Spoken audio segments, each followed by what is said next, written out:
Lekin mana eshak dalada yurib o'lib qoladi. Kim unga mas'ul bo'ladi? Kim uni borib sirg'asini olib keladi? Yoki bo'lmasa, mana cho'lda bir ta'ziya bo'lib qolsa, bitta uyda kamida o'sha kuni 10 ta qo'y so'yiladi. To'xta buni sirg'asini oldi, bor veterinarga borib kel deb azodor uy aytmaydi-ku, masalan, to'y bo'ladigan bo'lganda. Bu masalada meni qiziqtirgan savollarim ko'p.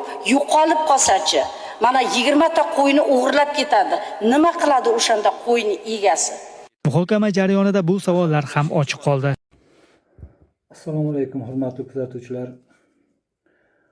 Ijtimoiy tarmoq orqali tarqatilgan mollarni identifikatsiya qilish va ro'yxatga olish mavzusiga bag'ishlangan temalar juda ko'plab tanqidlarga uchradi va bu tanqidlar oxir oqibat Senatning minbarigacha yetib bordi.